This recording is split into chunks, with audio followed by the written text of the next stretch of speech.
بسم اللہ الرحمن الرحیم۔ حضرت عائشہ رضی اللہ تعالیٰ عنہا سے روایت ہے کہ نبی صلی اللہ علیہ وسلم نے ایک آدمی کو کسی لشکر کا امیر بنا کر بھیجا۔ وہ اپنے ساتھیوں کو نماز پڑھاتا تو قرات کے آخر میں سورۃ اخلاص پڑھتا۔ جب وہ واپس آئے تو انہوں نے نبی صلی اللہ علیہ وسلم سے اس کا تذکرہ کیا تو آپ نے فرمایا، اس سے پوچھو کہ وہ ایسے کیوں کرتا تھا۔ انہوں نے اس سے پوچھا تو اس نے کہا، کیونکہ وہ رحمان کی صفت ہے اور میں اسے پڑھنا پسند کرتا ہوں۔ نبی صلی اللہ علیہ وسلم نے فرمایا، اسے بتا دو کہ اللہ اسے پسند فرماتا ہے۔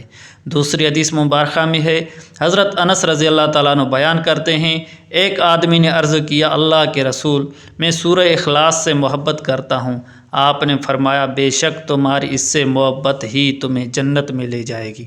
تیسری حدیث مبارکہ میں حضرت ابو درداء رضی اللہ تعالیٰ عنہ بیان کرتے ہیں، رسول اللہ صلی اللہ علیہ وسلم نے فرمایا، کیا تم میں سے کوئی رات میں تہائی قرآن پڑھنے سے عاجز ہے؟ صحابہ نے عرض کیا، تہائی قرآن کیسے پڑھا جا سکتا ہے؟